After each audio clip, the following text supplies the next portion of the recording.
Je viens de dire à Daniel, je dis que je pense qu'à partir du dimanche prochain, je vais mettre des chemisettes. Il n'y a qu'Eduardo qui ne craint pas la chaleur, là, parce que je ne sais pas comment vous êtes, mais moi j'ai chaud, en plus avec une veste. Là. Je ne sais pas si notre air climatisé fonctionne, mais... comment? Ah, ok. Bon, on va le mettre à on aujourd'hui là, pour qu'il puisse marcher tous les dimanches.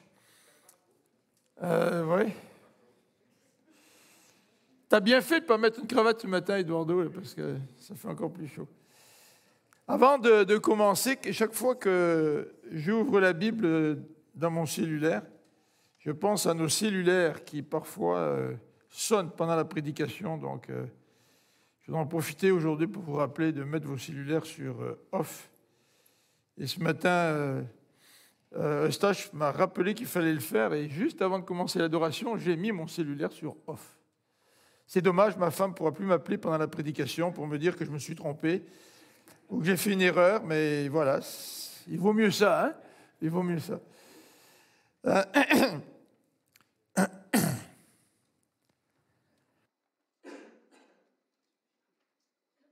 Aujourd'hui, Eduardo et moi, nous allons vous présenter un texte qu'Eduardo a choisi dans l'Évangile de Jean.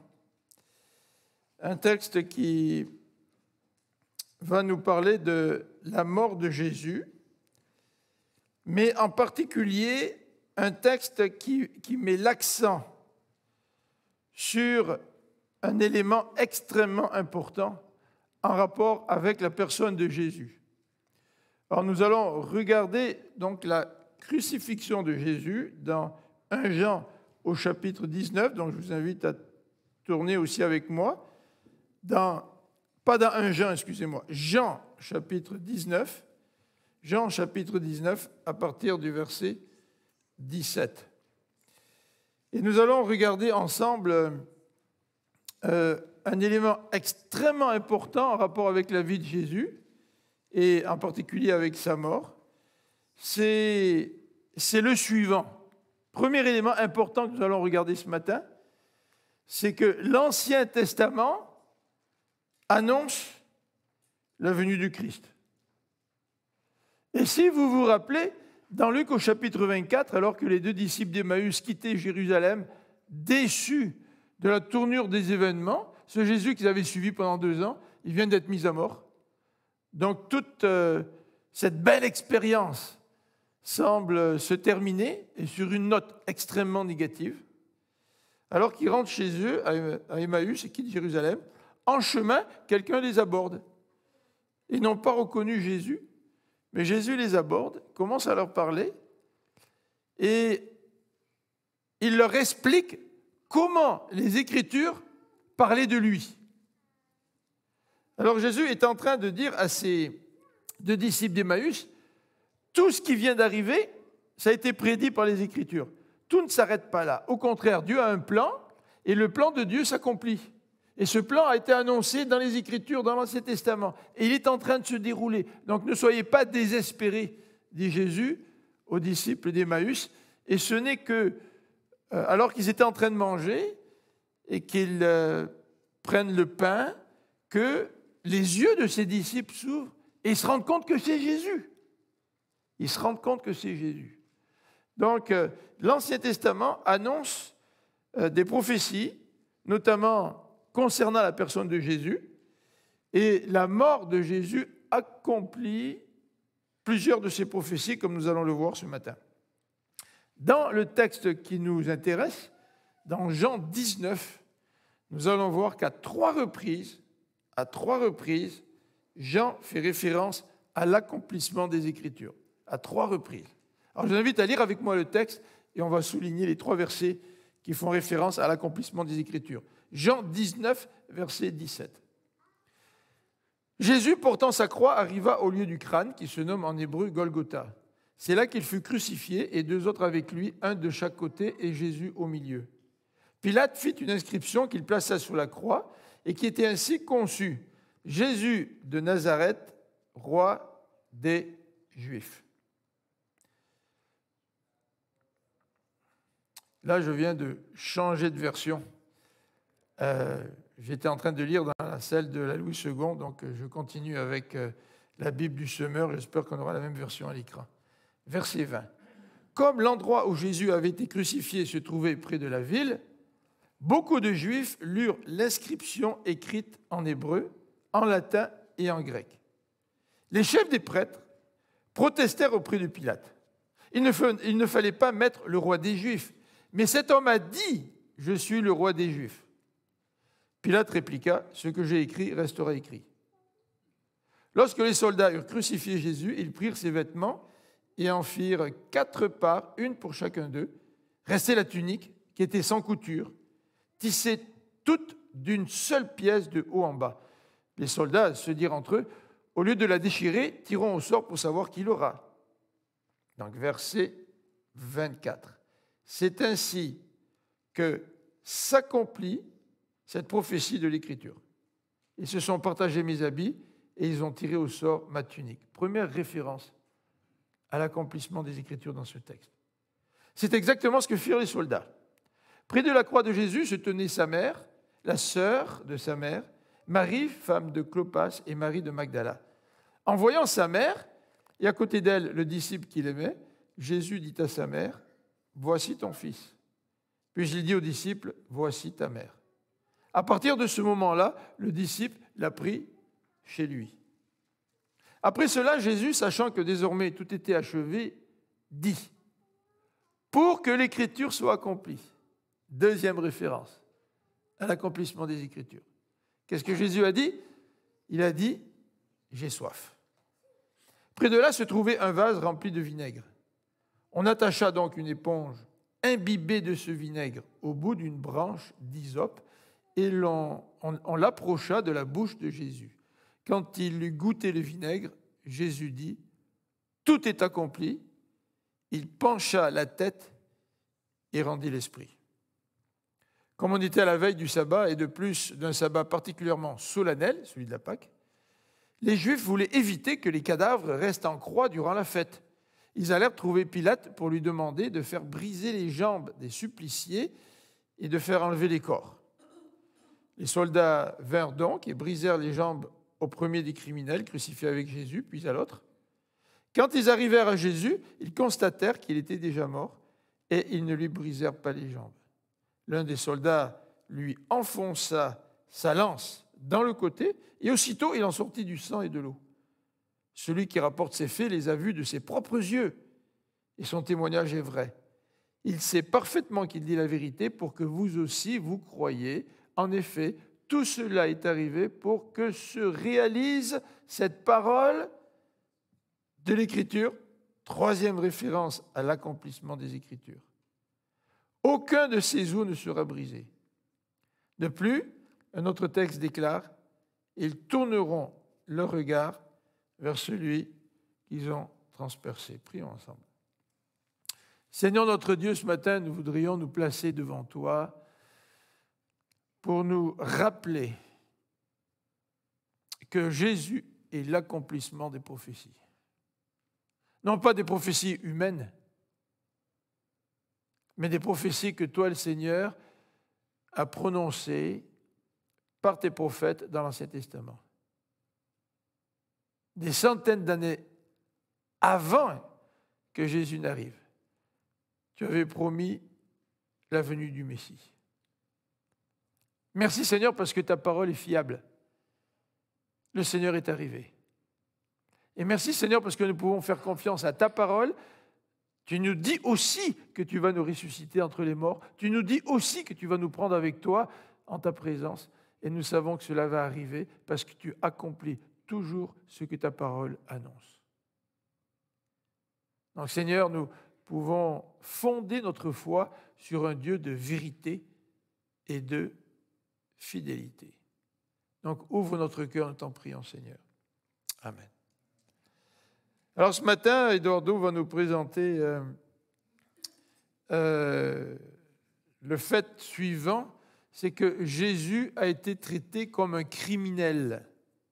On ne pense pas souvent à ça, mais Jésus, le Fils de Dieu, lui, celui qui est Dieu, a été traité comme un criminel. Alors c'est ce qu'Eduardo va nous présenter. Ensuite, moi, je vais vous présenter les derniers instants de Jésus, c'est-à-dire Jésus qui est sur le point de mourir.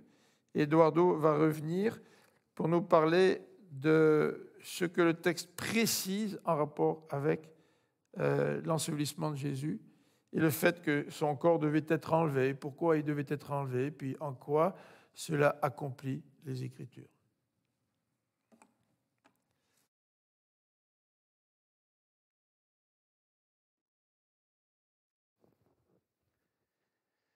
Bonjour, bonne fête des mères à tous les mamans qui sont là. Alors, la première question que je trouve importante dans ce texte, c'est que Jésus a été traité comme un criminel. Et c'est l'une des premières situations difficiles que je vois dans ce récit. Et pourquoi? Parce que, outre la souffrance physique, oui, on pense souvent à la question de la souffrance physique, on pense souvent à la question de la mort de Jésus, la crucifixion, etc. Mais il n'est pas facile d'être traité comme un bandit. Je ne sais pas si vous avez déjà vécu une telle situation.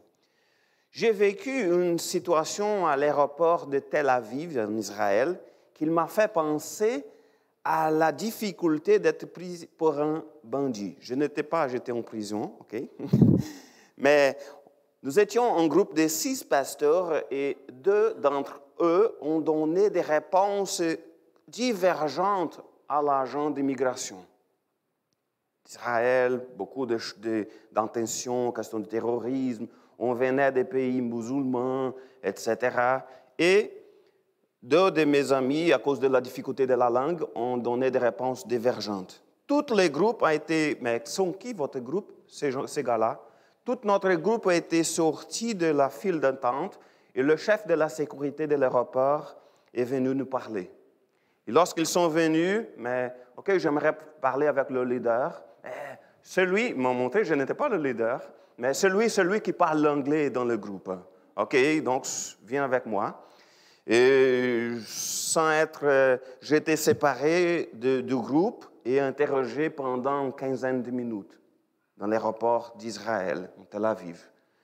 J'ai pensé, mais c'est quoi ça? Pourquoi je suis là? Et je ne pouvais même pas envoyer des messages au Brésil pour demander mes frères et sœurs de l'église de prier à cause de la situation, etc.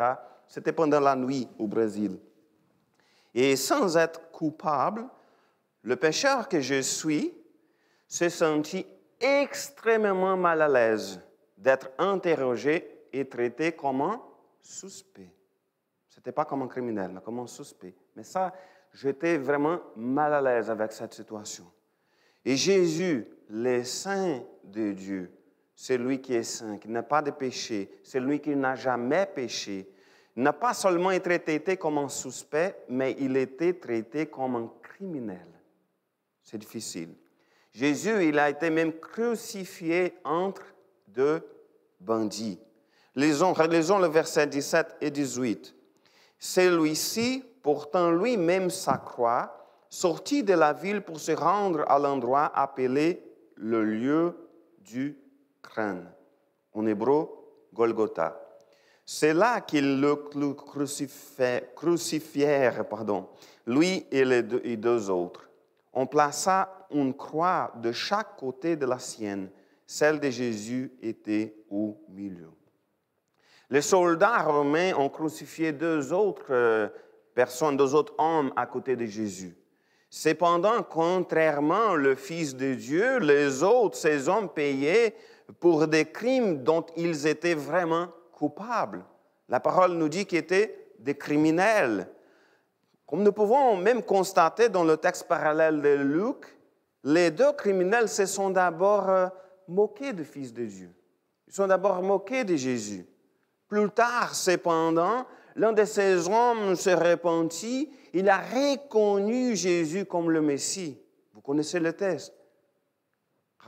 Souvenez de moi lorsque tu es au paradis, tu vas rentrer dans ton règne. Je ne sais pas exactement comment est l'expression en français, je le sais bien en portugais.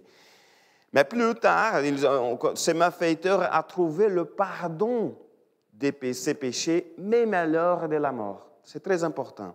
Il a trouvé ce pardon, il a été transféré du royaume des ténèbres au royaume de la lumière et au lieu de passer l'éternité dans les tourments de l'enfer, le Seigneur Jésus a promis ce pécheur de repentir d'entrer une entrée immédiate au paradis.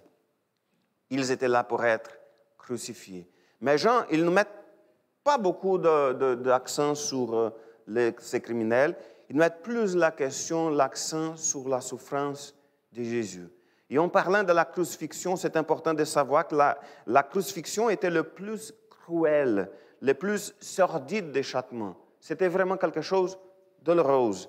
En général, le bras ou les mains du condamné étaient attachés à la traverse, puis à hisser en haut, parfois avec des clous, parfois, comme c'était le cas de Jésus.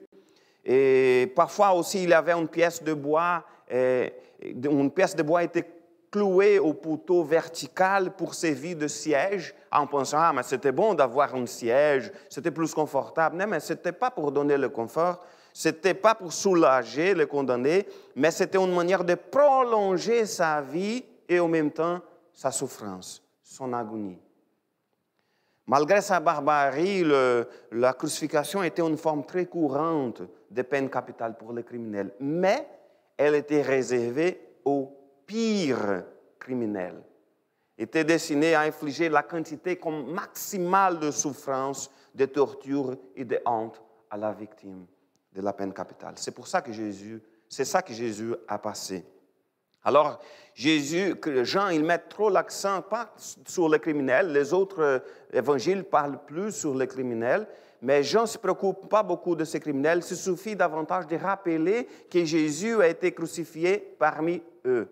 Pourquoi? Comme pour montrer qu'il était compté parmi les malfaiteurs en accomplissement de la prophétie d'Ésaïe, chapitre 53, verset 12.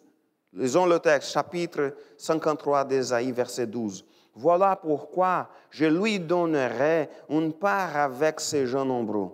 Il partagera le boutin avec la multitude. » Et voilà, car il s'est dépouillé lui-même jusqu'à la mort.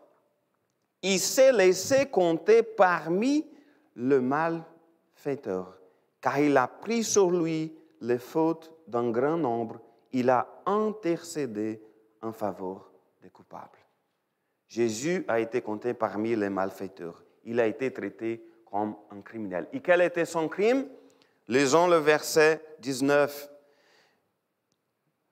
Pilate fit placer un écriteau qui l'on fixa au-dessus de la croix. Il portait cette inscription, Jésus de Nazareth, le roi des Juifs. Comme l'endroit où Jésus avait été crucifié se trouvait près de la ville, beaucoup de Juifs lurent l'inscription écrite en hébreu, en latin et en grec. Les chefs des prêtres protestèrent auprès de Pilate. Il ne fallait pas mettre le roi des Juifs, mais cet homme a dit « Je suis le roi des Juifs ». Pilate répliqua « Ce que j'écris restera écrit ». Il était d'usage de placer sur une plaque au-dessus de la tête du criminel l'inscription du crime que le condamné avait commis. Donc, ce n'était pas simplement c'était Jésus qu'ils ont mis cela, non, c'était commun. Tout le monde avait l'indication de son crime. Les 4 évangiles rapportent les mots de cette plaque. Quel était donc le crime de Jésus? Jésus de Nazareth, le roi des Juifs. C'était ça son crime. Nous ne savons pas pourquoi Pilate a écrit cela, quelles étaient ses motivations. Ça se peut qu'il était, je vais déranger ce leader d'Israël, je vais mettre le roi des Juifs. Parce qu'il ne voulait pas le tuer, il ne voulait pas que Jésus soit mis à la crucifixion de Jésus. Mais la question, c'est plus que Jésus, il est vraiment le Messie promis. Il est vraiment le fils de David. Il est vraiment le roi des Juifs. Mais les Juifs n'ont pas apprécié cette inscription. Ils ont demandé à Pilate de changer l'écriteau placé au-dessus de Jésus. Et la réponse de Pilate, c'était simple. C'est que j'ai écrit restera écrit. C'est tout. Je vais laisser comme ça. Jésus, il est le vrai roi. Jésus est le roi des rois. C'est lui qui a été crucifié. Donc, alors, lorsqu'il a dit « je vais écrire cela », il ne pensait pas, mais c'était comme c'était vrai ce qu'il a écrit.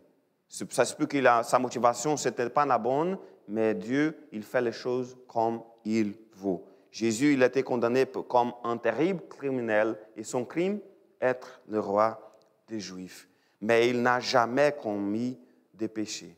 Une autre chose qui est intéressante dans ce récit, c'est que les soldats prirent ses vêtements. Lisons le verset 23 et 24. Lorsque les soldats eurent crucifié Jésus, ils prirent ses vêtements et en firent 4 parts, une pour chacun d'eux. Restait la tunique qui était sans couture, tissée toute d'une seule pièce de haut en bas. Les soldats se dirent entre eux, au lieu de la déchirer, tirons au sort pour savoir qui l'aura. C'est ainsi que s'accomplit cette prophétie de l'Écriture. Ils se sont partagés mes habits et ils ont tiré au sort ma tunique. C'est exactement ce que firent les soldats. Ça, c'est intéressant parce que parfois, cela peut nous sembler aussi très étrange. Mais selon la loi romaine, les soldats chargés de l'exécution avaient le droit de se partager les vêtements du condamné. Donc, ce n'était pas quelque chose de spécial qui s'est passé exclusivement avec Jésus. C'était commun, c'était courant. Il s'agissait d'une pratique courante. Mais en faisant cela, les soldats accomplissaient la prophétie présente dans le psaume 22. Lisons le psaume 22 pour que ce soit clair. Psaume 22, verset 19. « Ils se partagent mes habits et tirent au sort ma tunique. » C'est-à-dire que c'était exactement ça qui s'est passé. On parle d'un texte biblique qui s'était écrit quelques centaines d'années après la venue de Jésus, mais il disait déjà qu'ils partagent mes habits et tirent au sort ma tunique. Il est évident que les soldats, il y a une prophétie, le psaume 22, qui parle qu'on doit partager ses vêtements, et c'est ça qu'on va le faire. Les soldats ne savaient qu'ils accomplissaient la prophétie. Ils n'étaient même pas des Juifs, c'était Romains. Ils ne cherchaient que ça partager les vêtements comme s'ils avaient le droit. C'était la loi. Mais Dieu, il utilise ce qu'il veut pour que ses plans s'accomplissent. Ce que Dieu promet, il l'accomplit.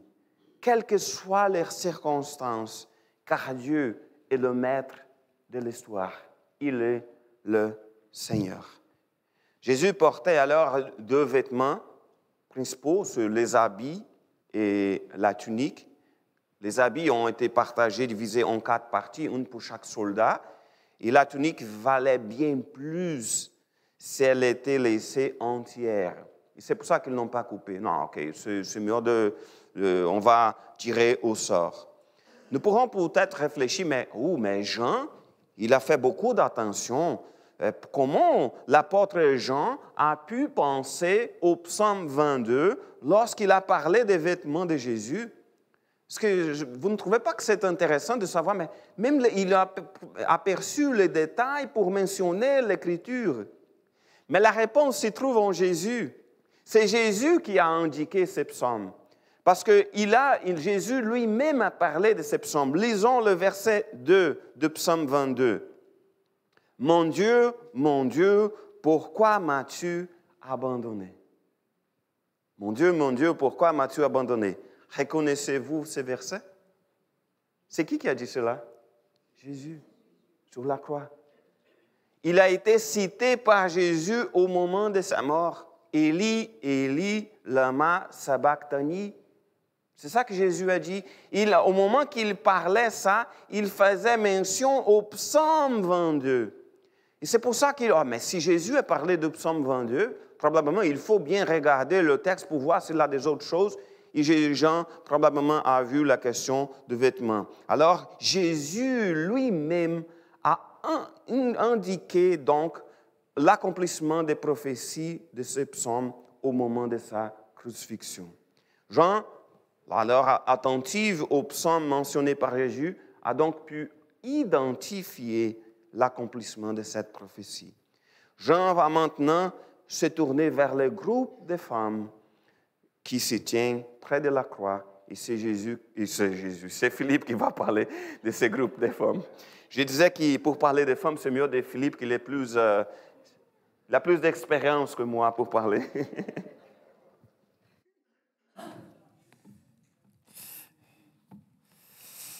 Je vais résister à la tentation de faire des blagues. Même si la tentation est forte, Marie-France, elle rigole. Mais ce qui est tout à fait marquant dans ces quelques versets, à partir du verset 25, c'est premièrement de voir la présence des femmes. La plupart des disciples ont fui, ils avaient peur. Mais Pierre, lui, a suivi, Pierre et Jean ont suivi Jésus lorsqu'il a comparu devant le souverain sacrificateur, puisque c'est dans la cour de la maison du souverain sacrificateur que Pierre a trahi Jésus, en disant « je ne le connais pas ». Mais il a pu rentrer à cause de Jean qui avait des relations. Donc, parmi tous les disciples, la plupart des hommes ont fui, mais Jean, en tout cas, s'est trouvé là avec les femmes. Et les femmes sont venues jusqu'à la croix. C'est intéressant de voir que, malgré peut-être le danger potentiel qui pouvait exister, elles sont venues certainement par amour pour Jésus. Certainement parce qu'elles avaient de l'affection. Cet amour et cette affection a fait en sorte qu'elles ont bravé peut-être le danger potentiel de s'associer trop à Jésus, qu'on les reconnaisse, alors que Jésus est en train d'être crucifié. Mais cette affection pour Jésus leur est bien rendue, car sur la croix, Jésus s'adresse à sa mère. Et moi, ça me bouleverse tout le temps de voir Jésus qui s'adresse à sa mère quand il est sous la croix. Je ne sais pas comment vous réagissez à la souffrance. Il y a des gens, quand ils souffrent, il ne faut pas leur parler. Ils sont dans leur bulle. Tu as quelqu'un qui souffre, puis tu essaies de toucher la personne, ou de caresser les cheveux. Laisse-moi. Puis on se dit, mais elle me rejette ou quoi? Non, elle veut être dans sa bulle. Parce qu'elle veut concentrer toutes ses énergies à lutter contre la souffrance. Je ne sais pas si vous êtes comme ça. Mais dans une souffrance aussi extrême que celle de Jésus, Jésus a pensé à sa mère. Et rappelons-nous les souffrances de Jésus. Jésus, déjà, avant d'être arrêté, souffrait. Il savait ce qu'il attendait. Et dans le jardin de Gethsémani, Jésus a souffert. Il avait besoin de prier. C'était déjà difficile. Ça commençait là aussi. Et par la suite, donc, il a été arrêté. Donc, Eduardo a dit que d'être interrogé 15 minutes par les agents d'immigration, c'est déjà quelque chose. Imaginez-vous Jésus qui a été arrêté au plein milieu de la nuit. Donc, probablement, il n'a pas dormi de la nuit. Il comparait devant les autorités du Sanhédrin, c'est-à-dire le conseil religieux juif, formé de pharisiens et de sadducéens. On l'interroge, non pas pour savoir la vérité, mais on l'interroge pour le coincer, pour trouver une raison pour le condamner. Donc Jésus savait qu'en termes humains, il perdait d'avance lors de cet interrogatoire. Alors imaginez-vous, si vous avez été à sa place. Ensuite, les soldats se moquaient de lui, ils lui ont mis une tunique rouge sur la tête, une couronne d'épines, une tunique rouge sur les épaules, une couronne d'épines sur la tête. Ils se moquaient de lui, puis ils le frappaient en lui bandant les yeux, en disant devine qui t'a frappé. Enfin, ils ont commencé déjà à le faire souffrir. Et par la suite, on a demandé à Jésus de porter sa croix jusqu'à l'endroit où il allait être crucifié. Probablement, porter sa croix, ça consiste à porter la partie transversale. En latin, on appelle ça le patibulum, c'est-à-dire que le condamné portait la partie transversale et la partie verticale était déjà à l'endroit du supplice. Et la personne arrivait là, et puis évidemment, on l'attachait, puis on attachait les deux morceaux ensemble, puis après on hissait la croix. Mais Jésus était tellement fatigué qu'il ne pouvait même plus porter cette partie-là de la croix. Il a fallu que les soldats, ils avaient le pouvoir de le faire, arrêtent quelqu'un dans la rue, Simon de Cyrène, en lui disant « Toi, on te réquisitionne pour que tu portes la croix de Jésus, pour que tu aides Jésus à porter sa croix. » Donc Simon a aidé Jésus à porter sa croix. Donc Jésus, il devait être, je ne sais pas, il devait être à bout, là, il devait être épuisé autant physiquement que spirituellement, que mentalement. Puis, même sur la croix, Jésus a dit « Père, mon Père, pourquoi m'as-tu abandonné ?» Tu sais, dans la souffrance ultime, la souffrance psychologique là, et spirituelle, Jésus, il expérimente cette séparation avec Dieu, alors que durant toute l'éternité, il a fait un avec le Père. Ils étaient deux, puis ils ont fait un avec le Père. Donc les souffrances de Jésus étaient particulièrement difficiles. Et pourtant, près de la croix, avant de mourir, là, il voit sa mère. Puis il a une pensée pour sa mère, pour le bien de sa mère. Alors je me dis, si tous les enfants avaient cette même idée de vouloir le bien de leurs parents, en particulier de leur mère, il y a bien des mères qui pleurent, qui ont le cœur brisé à cause du comportement de leurs enfants. Tu sais. Ici, Jésus n'avait pas le cœur brisé à cause du comportement de sa mère, mais Jésus savait que sa mère allait le perdre. Et vous vous rappelez, lorsque Jésus est né et qu'ils l'ont amené au temple, Simon et puis la prophétesse ont rencontré Jésus bébé, vous vous rappelez? Et à ce moment-là, on a dit à Marie qu'une épée allait lui transpercer le cœur, vous vous rappelez? Combien Marie allait souffrir. Autant grande, immense, unique était la souffrance de Jésus, autant l'amour pour sa mère a fait en sorte que Jésus a voulu se tourner vers elle et répondre à ses besoins. Et il se tourne vers elle et lui dit, écoute, voici ton fils, en désignant Jean, et il dit à Jean, voici ta mère. Et à partir de ce moment-là, le disciple, donc Jean, l'a pris chez lui pour en prendre soin. Extraordinaire. Moi, je trouve que c'est un exemple. Est-ce que dans la souffrance, nous savons aussi nous préoccuper de ceux qui sont autour de nous? Ou est-ce que nous utilisons la souffrance comme excuse pour ne pas nous occuper de ceux qui souffrent autour de nous? Et humainement parlant, on a la bonne excuse. Mais spirituellement parlant, l'Esprit de Dieu fait que nous pouvons dépasser les attitudes humaines normales parce que Dieu, par son Esprit, nous en donne la force. Regardons rapidement deux autres éléments. Au verset 28 et 29, il nous est dit qu'il a eu soif. Et Jean précise, pour que l'Écriture soit accomplie. Jésus, sachant que tout était fini, il dit « j'ai soif ». Alors, je vais simplement vous laisser regarder les deux versets auxquels probablement Jésus fait référence, mais dans le psaume 69, verset 22, et peut-être même le psaume 22, verset 26. Non, je vais quand même les lire. On va quand même les lire. Psaume 69, verset 22.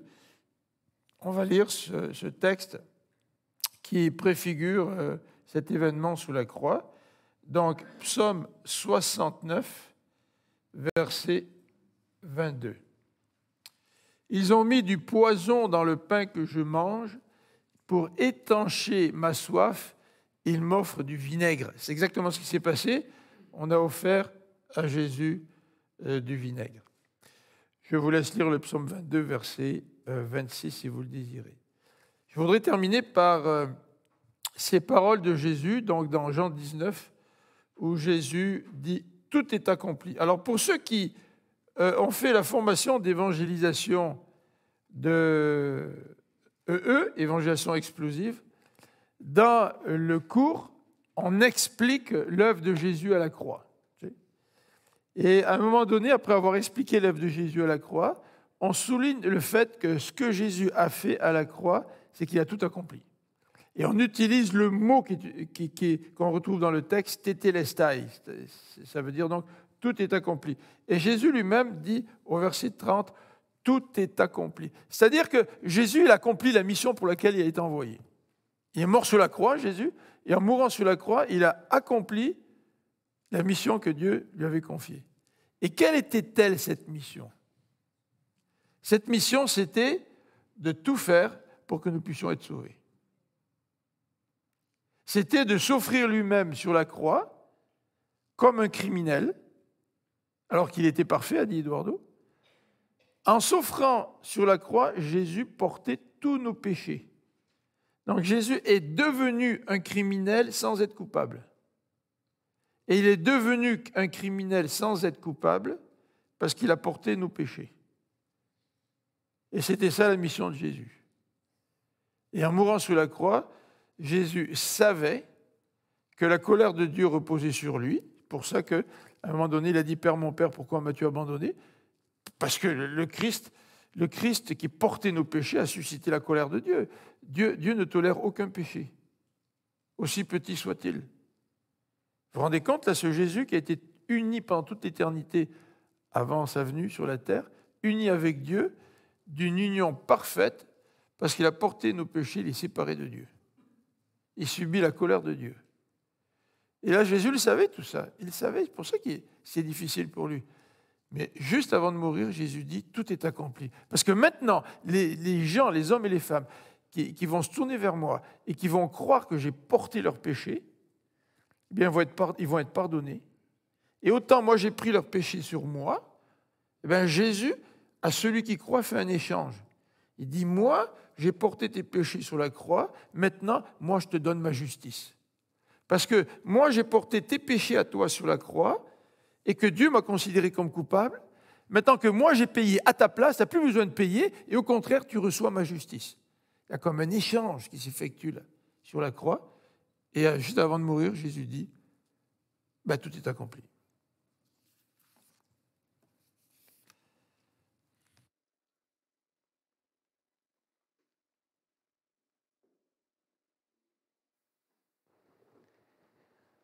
Alors, tout est accompli. Pour Jésus, c'était le dernier moment, donc c'est pour ça qu'il a dit que tout est accompli, mais nous verront que tout de même, quelques prophéties ont s'accompli peu après la mort de Jésus. D'abord, il y avait un problème. Son corps devait être enlevé. Car selon la loi, un corps ne pouvait pas être exposé sur un poteau après le coucher du soleil. Lisons Deutéronome pour comprendre quelle était l'inquiétude des chefs juifs. Deutéronome, chapitre 21, verset 22. Si un homme qui a encouru la peine capitale pour un crime a été exécuté et pendu à un arbre, son cadavre ne devrait pas rester là pendant la nuit sur l'arbre. Vous l'enterrerez le jour même. C'est-à-dire qu'il était dans la loi. Et face à cette loi, ce que les Juifs s'inquiétaient, ils étaient mal à l'aise en imaginant que les corps seraient exposés pendant la nuit. Et c'est pour ça que nous avons déjà lu le texte. C'était question de penser, mais c'est un problème. Le corps devait être enlevé parce qu'il faut éviter que les cadavres restent en croix durant la fête, parce que c'était un vendredi. Ils ont donc demandé de briser les jambes de Jésus et des autres criminels qui étaient exécutés. Il est évident que les dirigeants romains ne s'associaient pas d'obéir à la loi de Moïse, mais à cette occasion, les chefs juifs ont insisté auprès de Pilate, parce que c'était un vendredi. Puis il y avait le samedi, la journée suivante, et qu'ils ne pouvaient pas aussi enterrer les corps pendant le samedi. Donc imaginez-vous les 3 corps pendant toute la fête, tout le samedi de Pâques, là. Alors, cela signifie que, compte tenu de la Pâque, ce serait particulièrement choquant pour les Juifs de voir 3 corps là, pendant tout le samedi de Pâques. Alors, pour accélérer la mort des condamnés, ils ont demandé qu'ils leur brise les jambes et qu'ils emportent le corps. Mais c'est assez cruel, mais on peut même penser, mais à quoi sert casser les jambes? Comment casser les jambes pouvait-il entraîner la mort?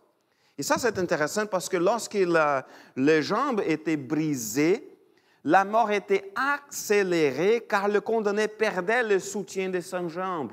C'est comme il faisait la force avec ses pieds et pour se soutenir.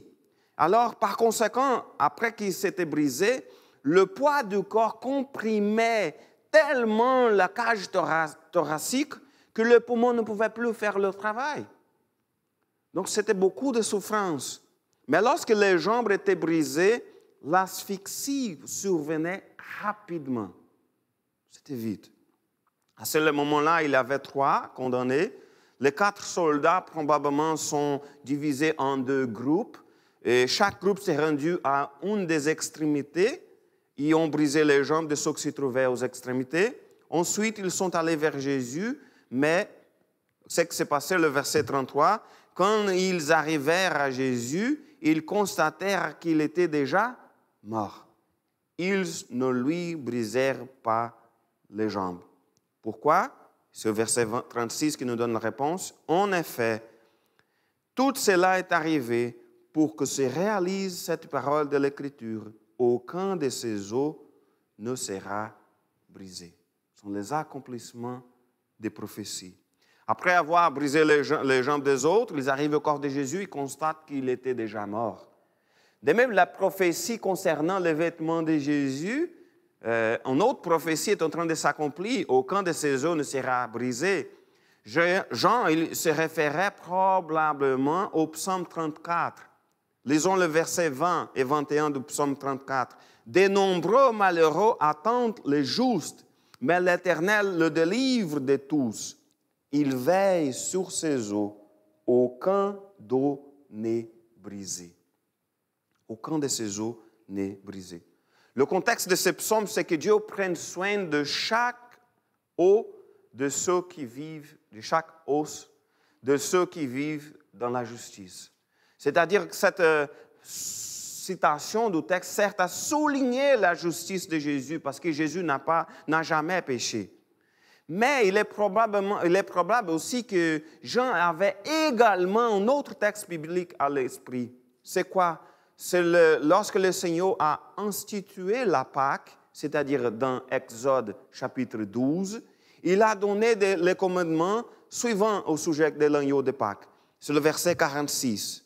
On mangera chaque agneau à l'intérieur de la maison. On parle de l'agneau de Pâques. Rappelons-nous que le Seigneur Jésus, c'était l'agneau de Pâques. Vous n'emporterez aucun morceau de viande à l'extérieur et vous ne briserez aucun os de l'animal. Alors, lors de la Pâque, aucun os d'agneau ne doit être brisé. Jésus est l'agneau de Dieu. Il a été sacrifié à la Pâque. Et comme Dieu avait ordonné, aucun os du véritable agneau pascal n'a été brisé. Et enfin, ils ont transpercé Jésus. Lisons le verset 34. L'un des soldats lui enfonça sa lance dans le côté et aussitôt il est sorti du sang et de l'eau. Et le verset 37 explique pourquoi ça s'est passé.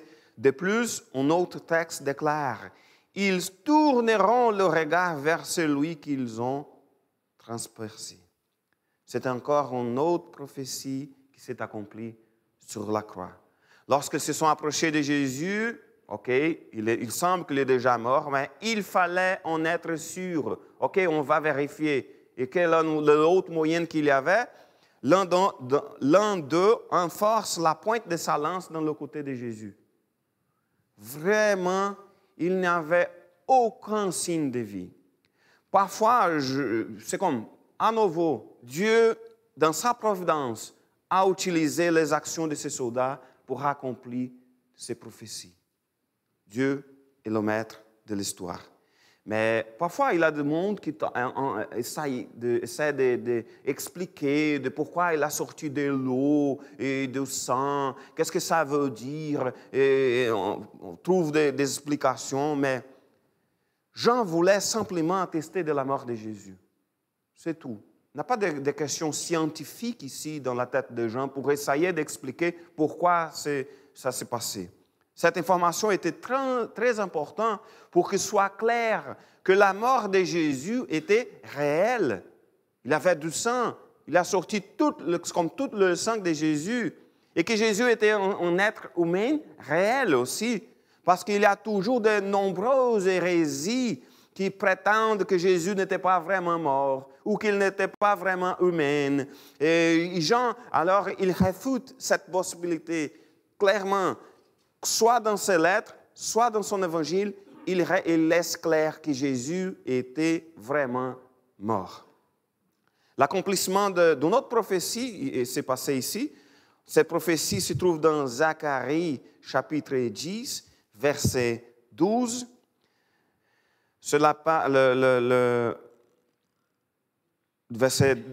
Zacharie 12, verset 10, pardon. « Je reprendrai alors sur la famille de David et tous ceux qui habitent Jérusalem un esprit de grâce et de supplication.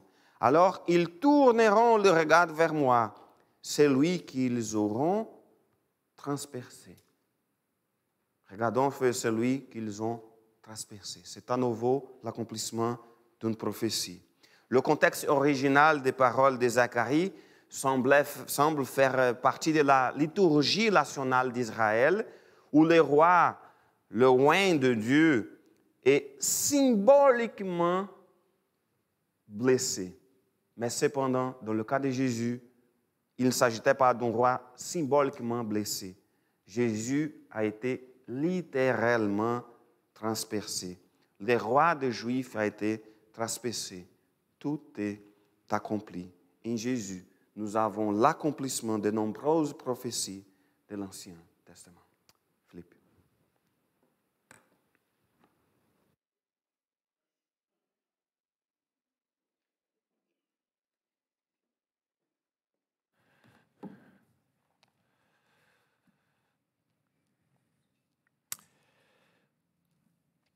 Zacharie 12, verset 10, « Et ils tourneront les regards vers moi, celui qu'ils ont percé. » Je me souviens de ce passage quand j'étais à Châteauguay, il y a plusieurs années, bien sûr.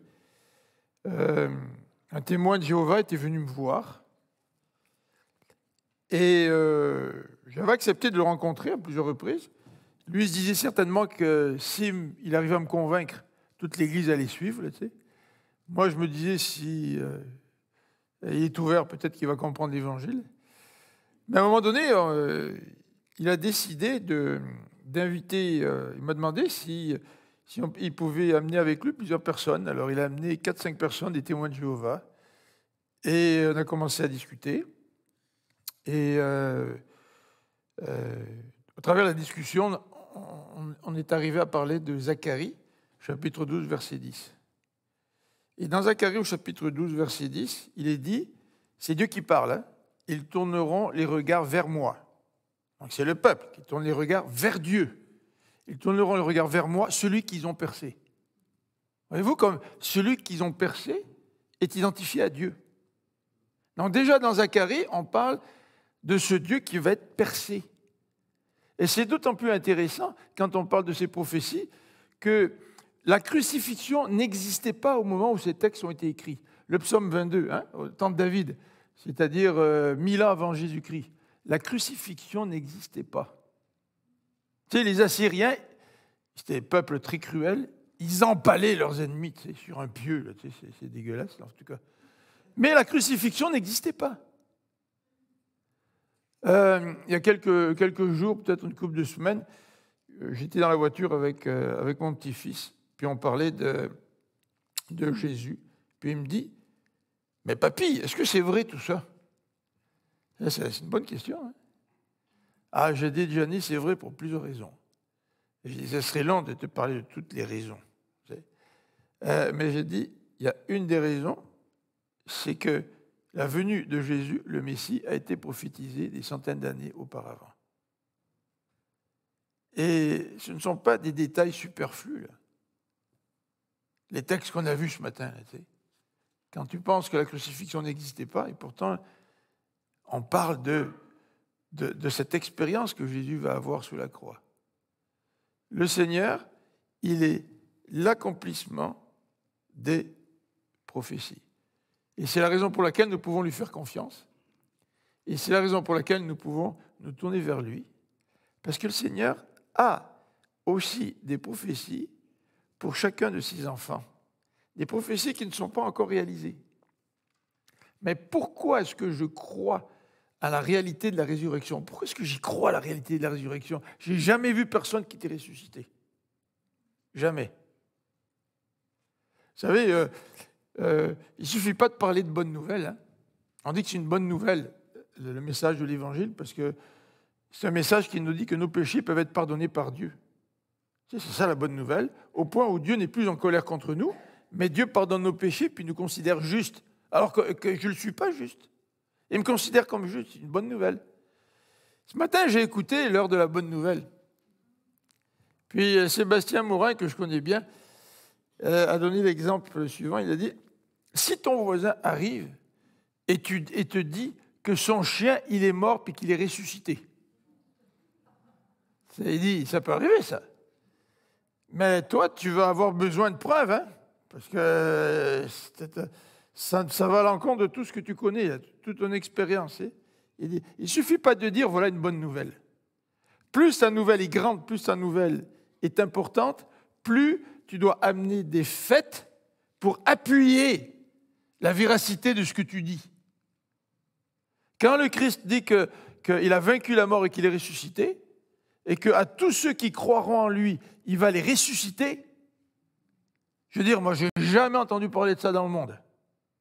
Il faut que Dieu accompagne ce message de la bonne nouvelle par des éléments qui vont fortifier notre foi, qui vont nous faire dire, oui, j'y crois, même si je n'ai jamais expérimenté cela.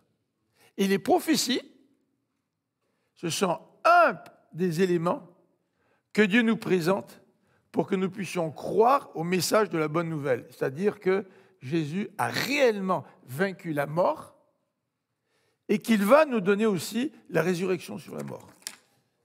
Nous allons nous aussi ressusciter. Et une des raisons pour lesquelles nous y croyons, c'est à cause de l'accomplissement des prophéties de l'Ancien Testament, notamment en la personne de Jésus. Prions ensemble.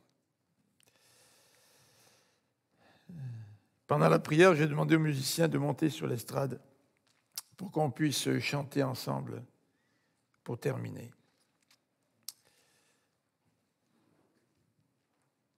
Seigneur notre Dieu, nous voulons te remercier parce que ta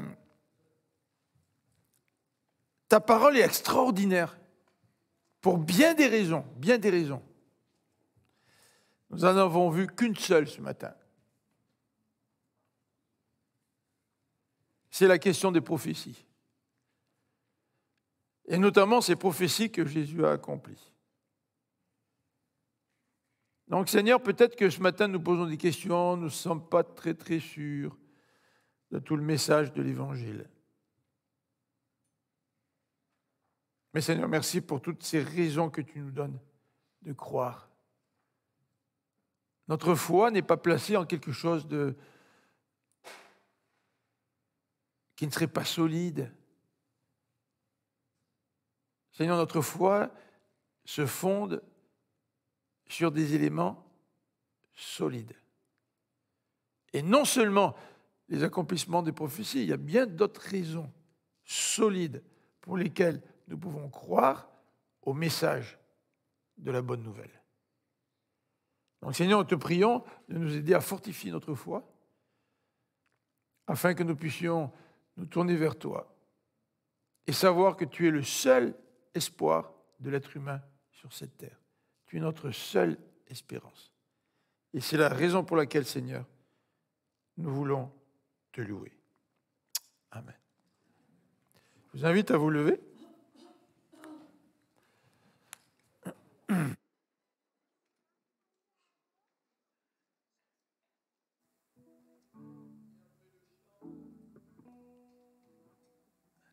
Après le chant, Pasteur Eduardo va nous donner la bénédiction, n'est-ce pas?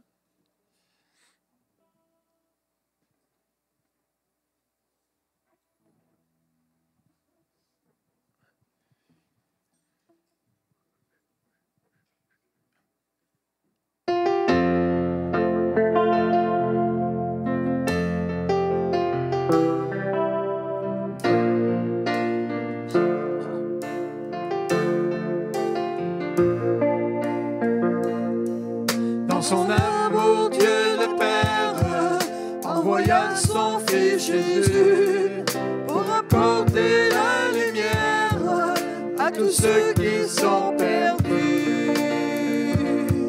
Il descendit sur la terre, mais les hommes l'ont rejeté. Ils l'ont cloué au calvaire, mais Christ est ressuscité. Christ est roi, Christ est roi, Christ est roi des rois. Christ est roi, Christ est roi, Christ est roi des rois. Les croyants de tous les âges portent son nom sur leur cœur. Dans l'épreuve, ils gardent courage, car leur Dieu est un sauveur.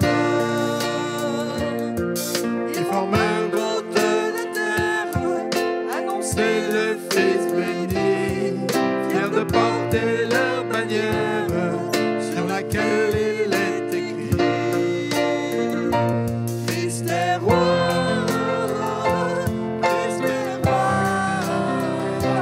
Christ est roi des rois. Christ est roi, Christ est roi, Christ est roi des rois. Un jour les chrétiens du monde seront rassemblés par lui. Ils sortiront de leur tombe, car en lui ils ont la vie. Ils formeront un royaume, la terre sera leur pays. Leur hymne sera un psaume à la gloire du Messie. Christ est roi, Christ est roi, Christ est roi des rois. Christ est roi, Christ est roi, Christ est roi des rois. Christ est roi, Christ est roi, Christ est roi des rois. Christ est roi, Christ est roi, Christ est roi des rois.